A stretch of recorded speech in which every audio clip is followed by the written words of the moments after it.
I walked out there and done my thing and walked off the floor with it. What they used to call me was that floating dancer. That's what they used to call me. The floating dancer. Yeah.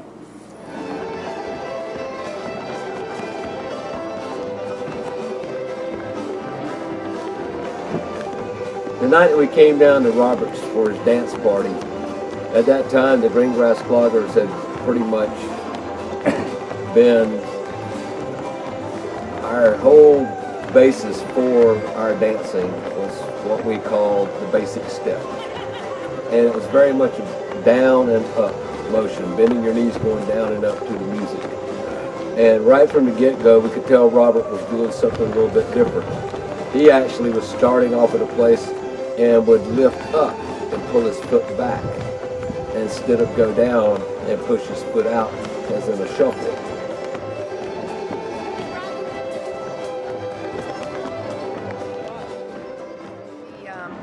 Saw this particular step that Robert was doing, and we wanted to learn it and incorporate it.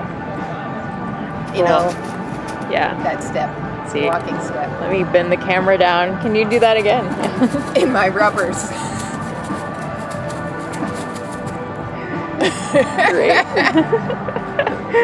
And what did you think was really special about him and the way he danced? Joy and his love of dance and his precision with this. You know, he just was a character and really beautiful. Beautiful. The main thing about wanting to dance is to want to dance. You got to want to dance before you can dance. Just like you want to play a fiddle or you guitar or something, you got to want to do it before you can do it. And when you go back home, don't turn the television on and forget about your dancing, your lesson you did stuff. When I turn your little music on and dance a little more, dance a little bit. Do that every day or every night. And the first thing you know, you can walk out on the floor with the best of them. Not be ashamed to walk out on the floor.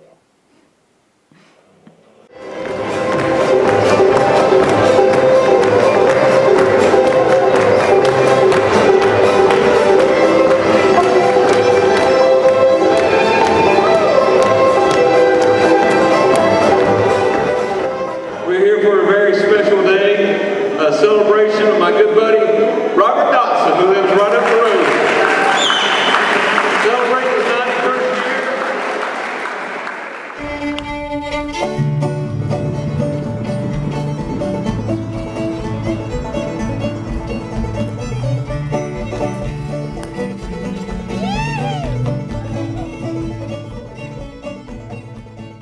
The Court Lickers brought the Green Grass Cloggers here to Robert Myrtle's house right across the road over there for one of his little dance parties.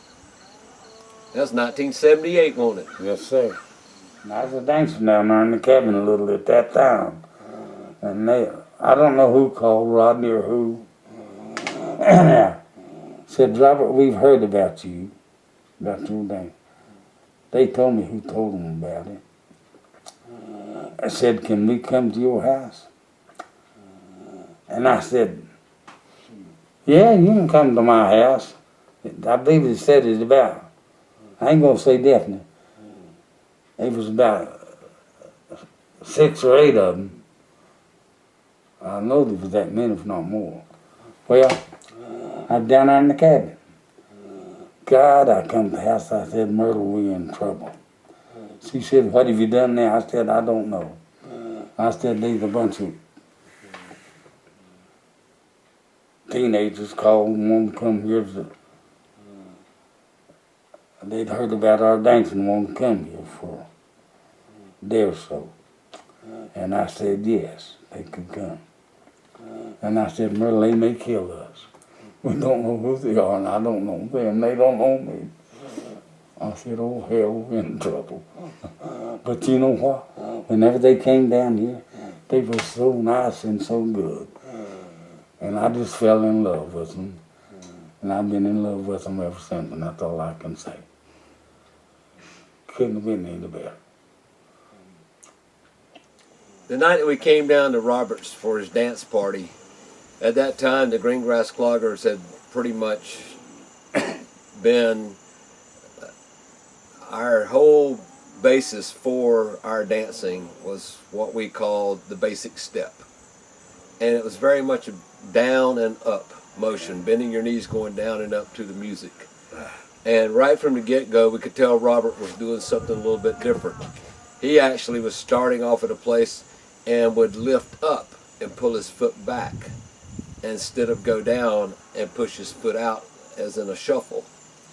And so that was pretty obvious, just watching how he'd hold his hands. He's always got his hands going up like this when he's dancing, and this very up motion. Yeah, when keeping time with it. Keeping time with his hands. But there was a sound that he was making that we could not figure out where it was coming from. And so that's why we were laying down on the floor. It's such a subtle sound, it's such an important sound to the walking step that we couldn't see it. You couldn't. It's still really hard to see. If you do the walking step up tempo, people still have a hard time of figuring out where that sound is. And it's the sound that happens right before you put your weight down to change from one side to the other. And it's what I call a toe drop. It's like a very quick little tap with your toe right before you put your foot down flat on the ground or floor. And that little toe drop was what was throwing us off. And then he sneaks in this little heel sound on the other side in between shifting his weight again. So there's two very, very hard to distinguish where those sounds are happening, because danced up tempo to a regular fiddle tune, it's all happening so quick, it's really hard to see. And so it's really, I always give credit to Amy and Eileen for being the ones to be able to figure it out. And the other thing we figured out that night was the step, the way Robert does it, is a step that crosses the phrasing of the music. Now if he stays on it real regular and rock solid like he always did, it'll come back around. It's not like he's getting off beat, but the step is not as even. We were so used to hearing all the Green Grass Cloggers basic steps, 4 basic steps fit to, 16 measures of a tune, and any accent we did fit exactly that way. But Robert's walking step, if he repeated it over and over, would cross the phrasing from like the A part to the B part of the music. But if he stayed with it, and if you do it, anybody does it and sticks with it, it will come back to the top of the music every so many times through. Here's the best I can do Robert's step.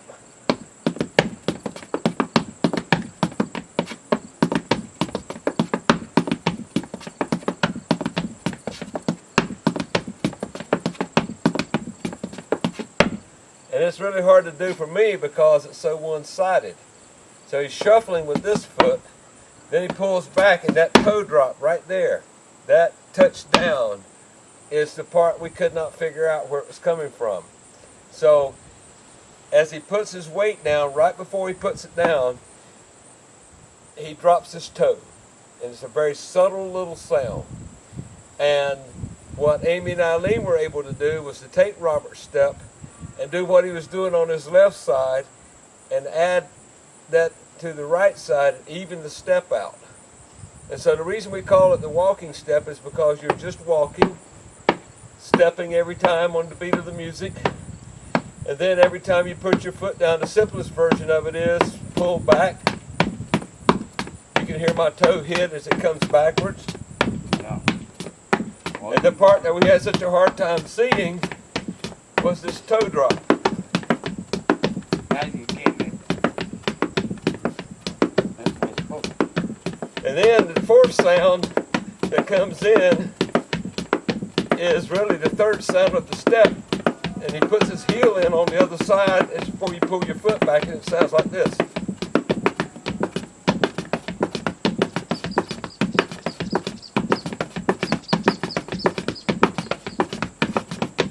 And you can hear when I would just leave it out sometimes. So all the 4 sounds are touch, step, and then as you pull this foot back, this heel comes up. touch downhill, back, touch downhill, back, touch downhill, pull, touch downhill, pull.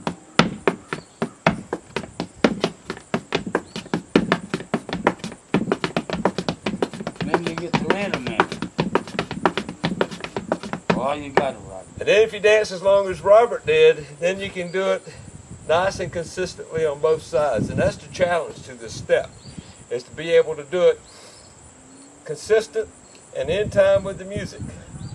And it's better to do it slow and in time than to try to go fast and make it where you can't tell what you're doing. They took your walking step, like the fiddle puppets did, and started sharing it in every festival we'd go to when we would do clogging workshops. Not only were we teaching the Green Grass Clogger basic step, but we started adding in, especially if it was about flat-footing, we would add Robert's step for the more advanced dancers.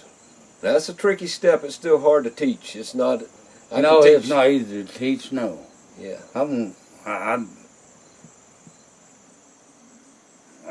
know it's pretty complicated for me to get up there and get it right.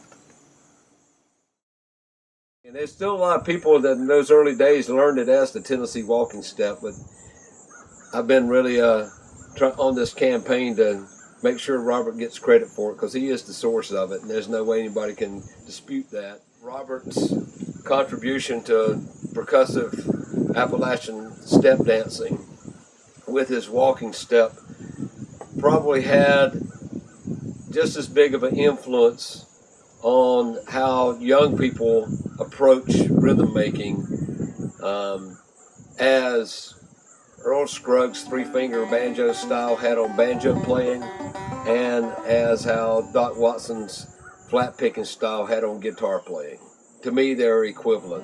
And the interesting thing is both Robert and he lives on the west side of Boone, and Doc lived on about the opposite mileage on the other side of Boone, and Earl Scruggs wasn't too far from here where he was born. So all three of them having such a big impact on this kind of traditional music and dance, being from the same area, has always kind of struck me as just being pretty unique. If you're going to get up for a bunch of kids or somebody, trying to show them what you're going to do, give it the best shot you got to throw. They're going to learn from that what you're going to do right there. My step, the way I do step, if I get out there and do it, I have to get my act together, get it timed, get it going. I can tell when I ain't up to par on it. When I walk out, I can tell the minute I walk out. And when I get out and get a good tune, get them feet down on the floor and get them to talking, man, it just makes you feel good. It does, Robert. It's bold. You walk off the floor with a good feeling. Well, you can tell with the crowd what you had, why you done, why you ain't.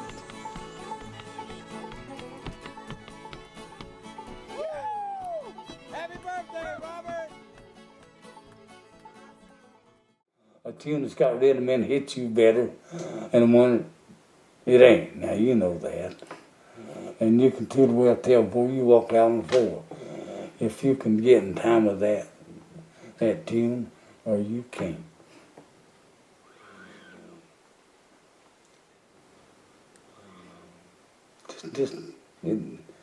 Make chill bumps come over you. I've had chill bumps on all over me when a tune that hit me. Get the cold chilled.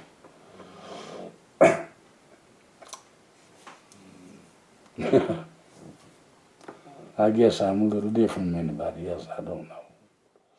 Well, I'm done something that somebody likes. Because there's living proof right here now. They're lacking my step. I can't get my feet to get. You got to have one done, and have the right beat in both of them, and get them together. And And when the music changes the music.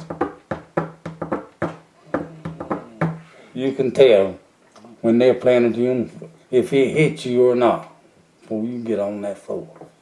You'll know. You'll feel like that I can walk out there and just tear that tune up, buddy. I can tear it up.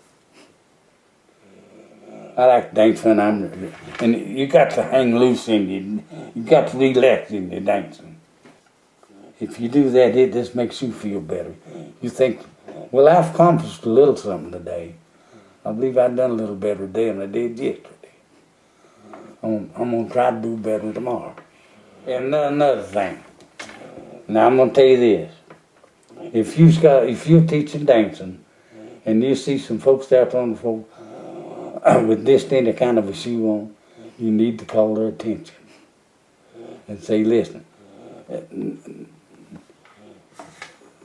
tell them to get them a lighter shoe and a slicker bottom. You know yourself, you can't get your feet to go with a rough bottom shoe on. You get it up here, but you can't get your feet to go with it.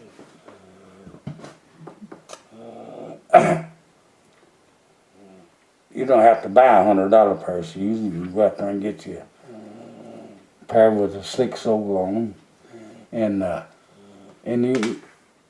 they got a good sound to them, you know, like that. Robert, you've always been good about going and getting people and pulling them out on the floor and get them to try. Yes, sir. I've always been encouraging of new people to come try a little flat foot. I put a many of a person on the dance floor who's sitting on the bank. Wouldn't get it. It's just like a giving.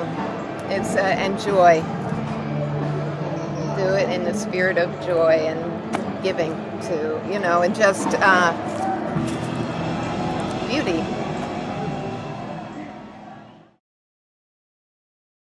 So, Robert, are you having a good time today? I always have a good time. That's what it's all about. If you want to have a good time, just stay home. Don't enjoy it. It's made for you. Enjoy it. Are you? Yeah? She's recording you. Huh? She's recording you.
Thank you all for the turnout.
get them feet to talk.